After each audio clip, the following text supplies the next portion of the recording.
Hey guys, I know I usually don't post on Wednesdays, but today I'm giving my testimony for a miracle that just happened, and God is good, God is great, and I'm going to share this story with you guys. Um, so as you guys know, I live in Guatemala part-time, and so when I came here, I brought these massive luggages filled with stuff. The only jewelry that I brought, obviously, is my wedding ring and my engagement ring. That's the only jewelry that I brought. I brought a whole bunch of costume jewelry, like the massive packs of like 55 rings for $3 from Shein, and I had those in a plastic bag. So when I came here, I was wearing my engagement ring and my wedding ring, but like I started going back to the gym, so I took them off and I put them in the bag with the other jewelry, thinking I'm gonna sort them out later. And so fast forward to 2 weeks ago, and I hired painters to come to my house, and one guy decided to stop showing up. Now, the sequence of events went like this.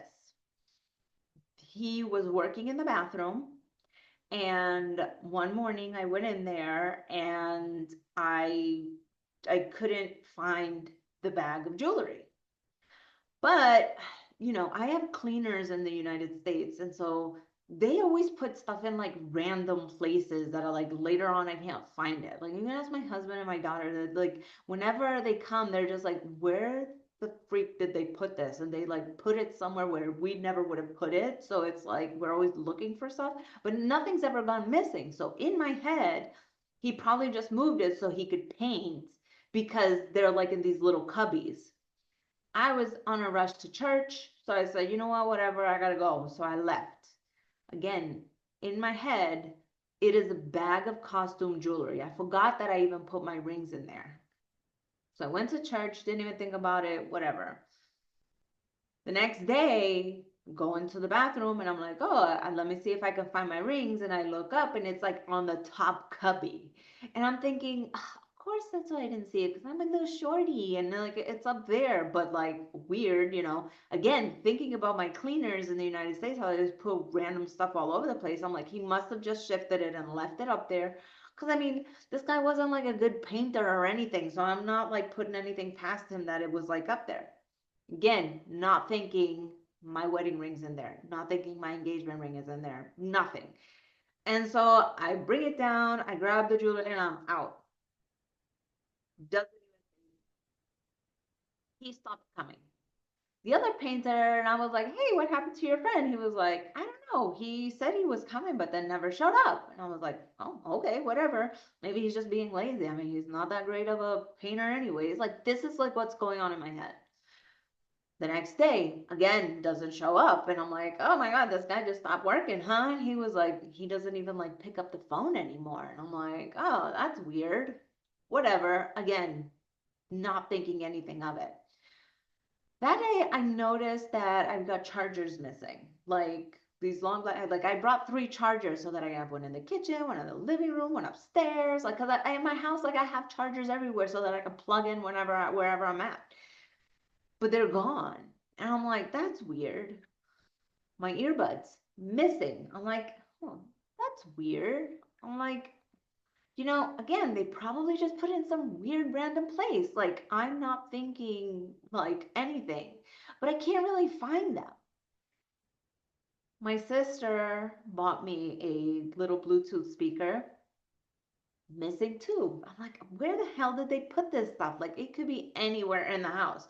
Like, we have so much space in this house. Like, I had to like literally go through everything for me to finally be like, that's why he stopped coming because he took those things. I'm like, you know what? That shit doesn't even matter. Whatever. He can have them. Like, my bad for leaving it out 100%. Fast forward to yesterday morning. Mind you, this was 2 weeks ago. Fast forward to yesterday morning. And I'm looking for my wedding rings because I want to put them on. I want to feel extra special. They're not in the bag. I'm like, no, he didn't fucking take them. I tore the house up. I'm like, no, he didn't.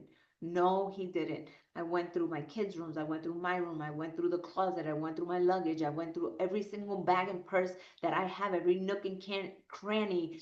Yeah, I went through the laundry room. I went through the cabinets. I went through the drawers. I went through everything, tearing it up, hoping, praying to God that this was not my reality. And it was. He took my wedding ring and he took my engagement ring. And by now, you probably already know the end of the story, but I want to tell you guys of where the miracle is coming in here. And so I call my husband sobbing because I'm like, I'm so sorry. Like, my husband's like, it's just a ring. And I'm like, it's not just a fucking ring. Like, it's irreplaceable. Like, yes, you could buy me another ring, but it will never be that ring. It will never be the ring that you proposed to me with. It will never be the ring that we got married with. Like, oh my God, like, I'm probably going to start crying, you guys, because these rings just mean so much to me. And like the fact that they were stolen, I just felt like how stupid of me. Like how, like I just felt so dumb. Like the amount of berating that I did to myself. My husband's like, I know they mean a lot to you, but our marriage is more than a ring. And I'm like, you're right, you're right, you're right. And I calmed down and I'm like, okay, fine. But I'm in a lot of pain. So I call my aunts up and I tell them what's happening. And pretty much, so I'm in Guatemala, right?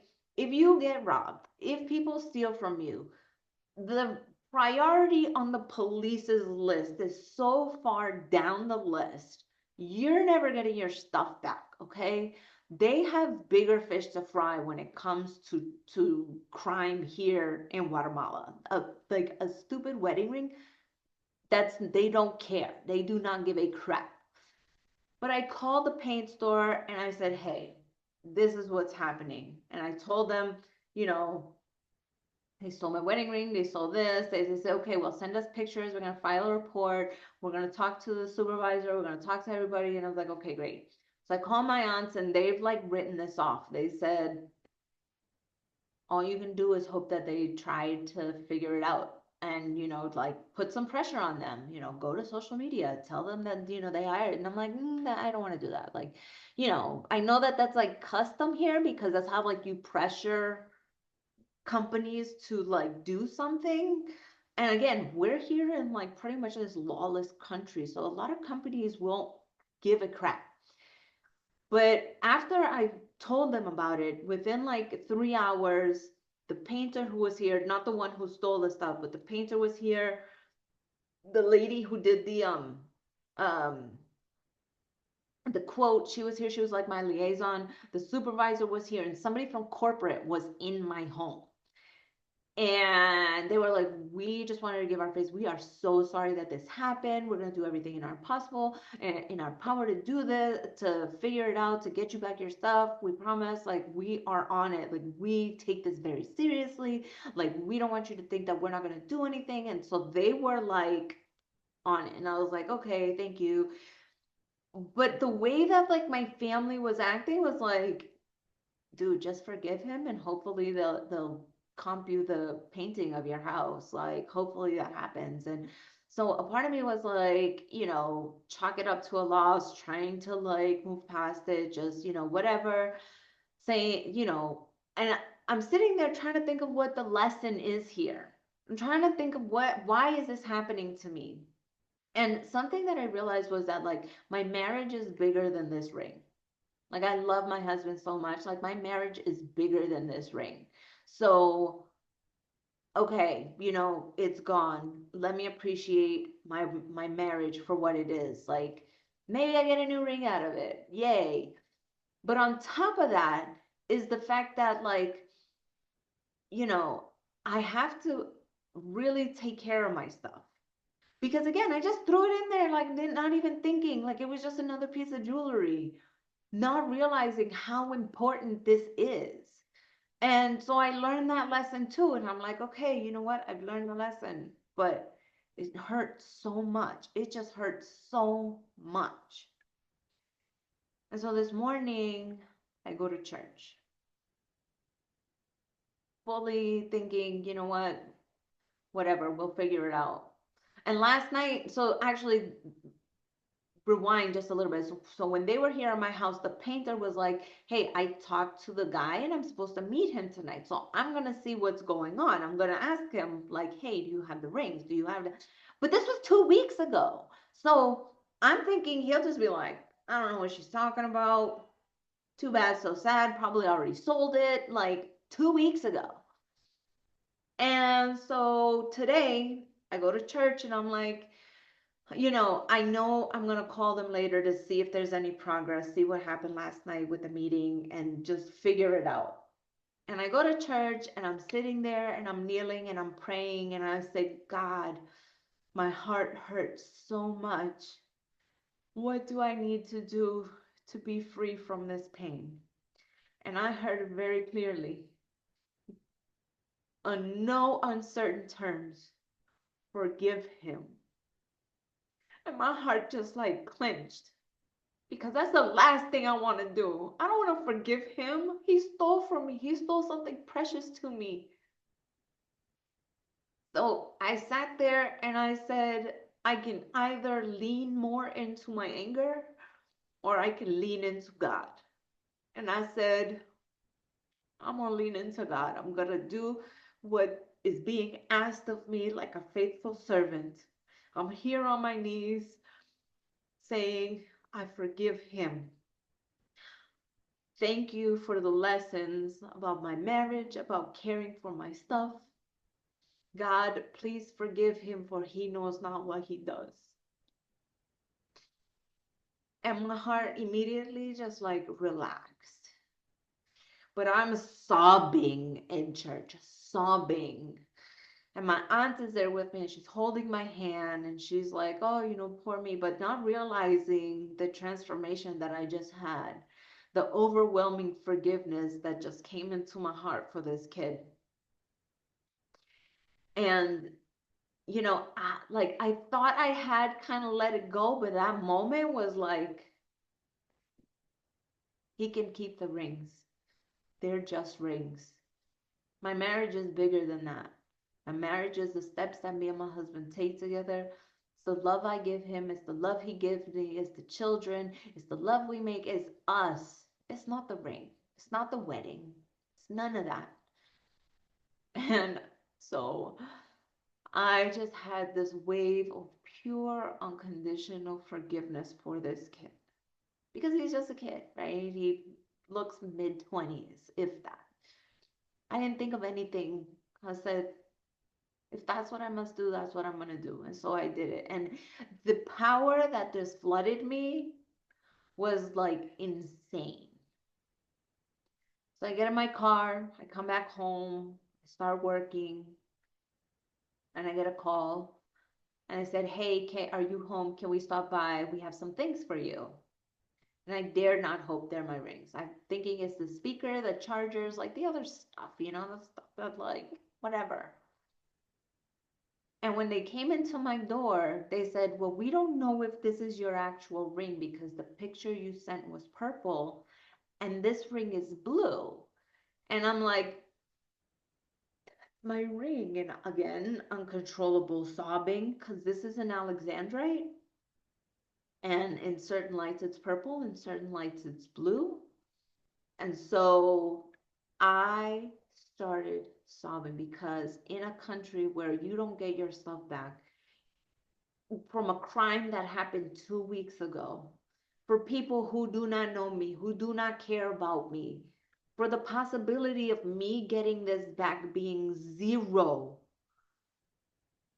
this was a miracle. No, this was a pure miracle.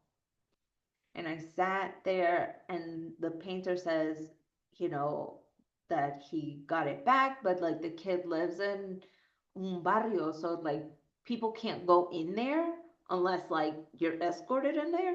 So he lives in a place where he can't like go to his door and say, hey, what's up? Like he had to wait outside for them to escort him in to like go talk to him. And his brother, the one who stole from his brother, was like, I'm taking charge of him. Like, I'm gonna make sure that he pays for this, which I don't know what that means. It's pretty ominous and pretty scary. And so I told the painter when he gave me back my ring, I said, I need you to tell him that I forgive him, that I carry no anger in my heart, that I do not care about the other stuff. He did the right thing, and I am so grateful. Just tell him I forgive him. Again, sobbing, sobbing, sobbing. And like I tell everybody, hey, I got my stuff back. And they're like, what? That is a miracle. Like my cousins, they all thought it was done, gone. Aunt's gone. That's not, you're not getting it back. They're like, that, you don't understand what a miracle this is. And I'm sitting here like, oh, but I do. Because I have no anger or hatred. All of that washed away sitting in that pew in that church. All of the fear, all of the rage, all of the sadness gone, lifted from my heart. And then God saw me fit enough to return the ring. And when I got the ring back and they left, I just got on my knees and I thank God because this is His doing, not mine. I just did what He told me to do as a faithful servant. God is real. God is so real.